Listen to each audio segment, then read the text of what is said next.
The Sands Hotel Ballroom in Las Vegas, November 1963. 20,000 people pressed together under golden spotlights that cut through cigarette smoke like searchlights through fog. The stage, massive and gleaming, held Frank Sinatra at its center. He was mid-song, "The Way You Look Tonight." His voice wrapped around each note with the confidence of a man who owned every room he entered. The orchestra followed his lead, each musician watching his hands for the smallest signal. Then, something shifted. Frank's voice didn't crack, his timing didn't stumble, but those who were there recall a moment when everything changed. He simply lowered the microphone. Not dropped, not set aside, lowered, as if he were placing it to rest. The band noticed first. The trumpet player's notes faded, the pianist's hands slowed. One by one, 27 musicians stopped playing. 20,000 people didn't understand yet. They waited, expecting a pause, a joke, perhaps a story between songs. Frank Sinatra was famous for his stories. But Frank said nothing. In a room built for noise, silence arrived first. To understand what happened next, you have to understand what Frank Sinatra was on stage in 1963. He didn't perform, he commanded. Every concert was choreographed down to the second. Frank knew when to pause for applause, when to lean into the microphone, when to step back and let the orchestra carry the moment. His audiences were instruments, and he played them with the same precision he demanded from his musicians. Frank Sinatra did not stop shows. In 15 years of performing in Las Vegas, through technical failures, hecklers, even a power outage that left him singing without amplification, Frank had never stopped a show. Concert promoters paid him more than any performer in the world because they knew one thing: Frank Sinatra finished what he started. Those who worked with him recall his philosophy. The audience pays for a complete experience, he would tell his band during rehearsals. They get every song, every note, exactly as promised. This was not a mistake. This was not a technical problem. This was intentional. From the left side of the stage, a security guard approached, not running, not rushing, walking with the careful steps of a man carrying important news. People in the front rows later said they watched Frank's face change as the guard whispered in his ear.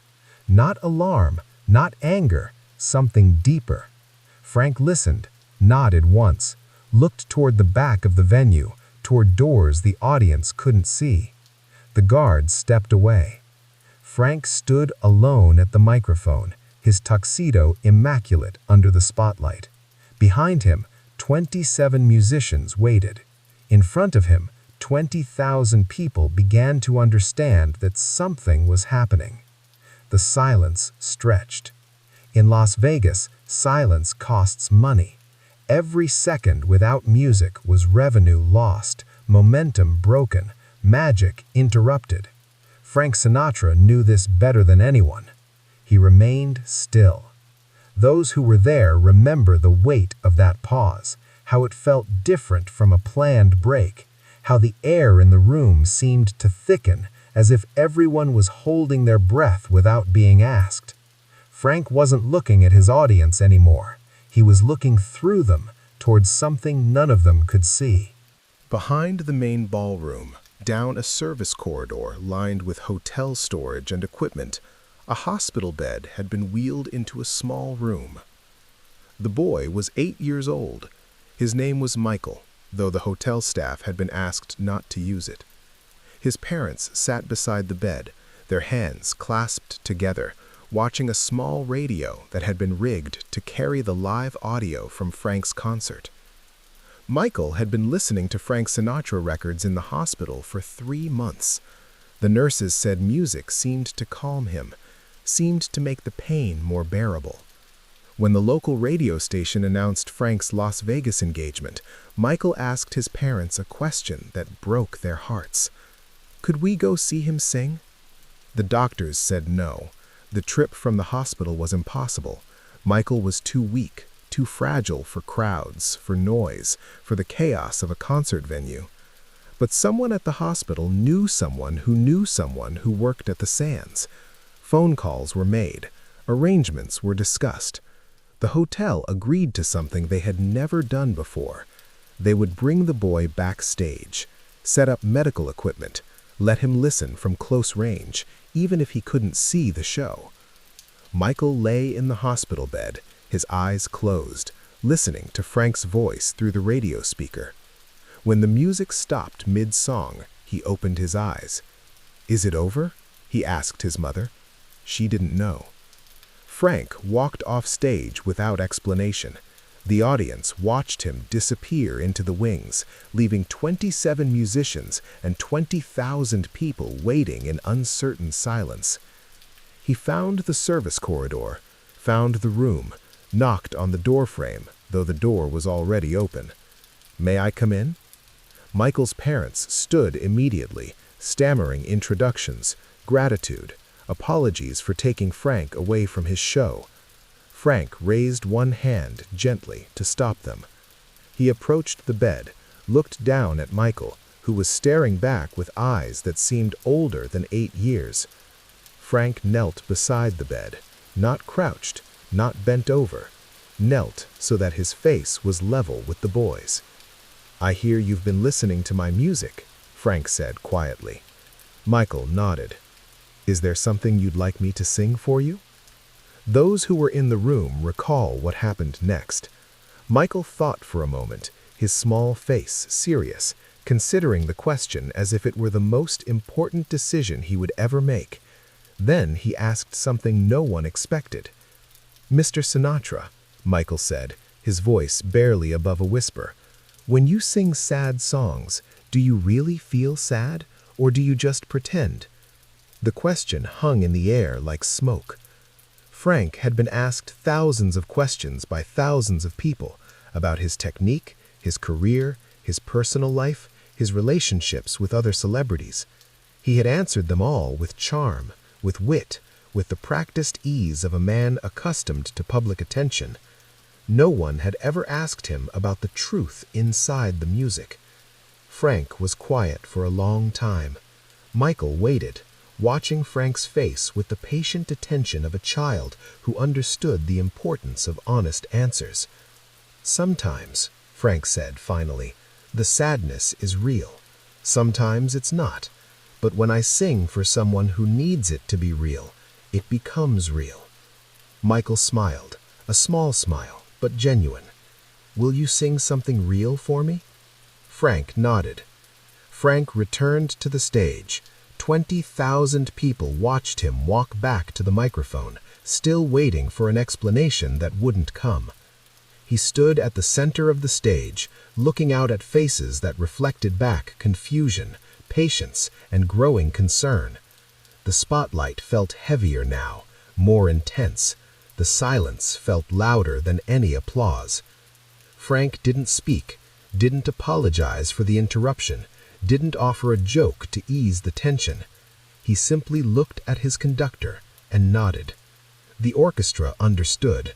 They had played with Frank long enough to read his signals, to sense the subtle changes in his posture and expression that indicated what came next. The conductor raised his baton, the musicians prepared their instruments, and then Frank began to sing again. Not "The Way You Look Tonight," the song that had been interrupted, "In the Wee Small Hours of the Morning." Those who knew Frank's catalog recognized the choice immediately. This was not a crowd-pleasing number, not an upbeat number designed to keep the energy high. This was intimate, melancholy, deeply personal. Frank sang it differently than he ever had before, slower, softer, as if he were singing to one person instead of 20,000. The audience felt the change. Row by row, conversations stopped. People leaned forward. Some closed their eyes. Frank wasn't performing anymore. He was confessing. As Frank sang, his voice carried something new, a rawness that hadn't been there in the first song, a vulnerability that made the massive ballroom feel small and private. In the service corridor, Michael listened through the radio speaker. His parents watched his face, saw tears in his eyes, but also something else: peace. Frank's voice wrapped around each word of the song as if he were placing them carefully, personally into the boy's hands. The lyrics spoke of loneliness, of hope, of finding meaning in the quiet moments when the world was asleep. Michael understood. Frank was answering his question not with words, but with truth, with the kind of honest emotion that could only exist when someone sang not for applause, but for connection. When the song ended, Frank paused again. This time, the audience knew to wait. "That was for someone special," Frank said into the microphone, his voice steady but different, changed. "Someone who reminded me why we do this." He didn't explain further, didn't need to. The audience understood that they had just witnessed something private made public, something sacred shared with strangers. When the applause finally came, it was different too. Not the enthusiastic celebration of a great performance, but the respectful acknowledgement of something deeper, a recognition of truth. Frank continued the concert. He sang 12 more songs, each one performed with his usual precision and power. But something had shifted in the room, in the audience, in Frank himself. People who were there later described a different quality to the applause that night, quieter but more intense, as if 20,000 people had been reminded of something they had forgotten. Between songs, Frank seemed more present, more connected to the individual faces in the crowd rather than the mass of bodies.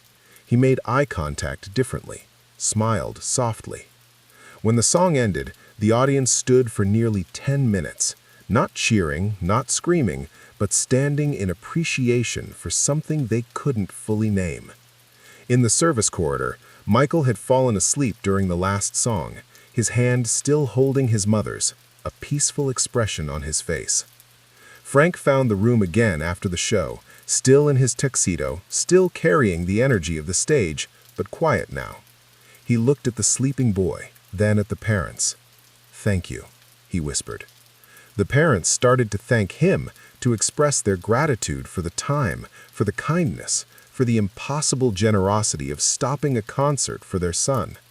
Frank shook his head. "He reminded me why I sing," Frank said simply.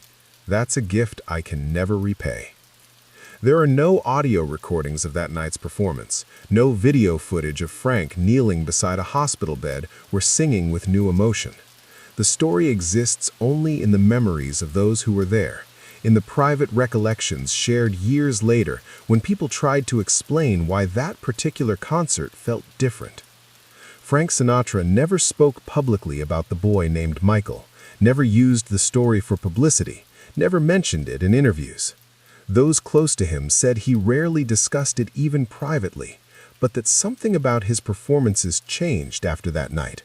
A deeper attention to the individual faces in his audiences, a different quality to his voice when he sang the slower, more vulnerable songs, a willingness to pause, to let silence carry weight, to trust that his audience would wait for him to find the right moment. Perhaps that's what Michael taught Frank that night, that the space between the notes matters as much as the notes themselves, that sometimes the most powerful response to a question about truth is not words, but honest feeling made audible. That night, Frank Sinatra didn't perform for an audience. He listened to one small voice and taught 20,000 people how to listen too.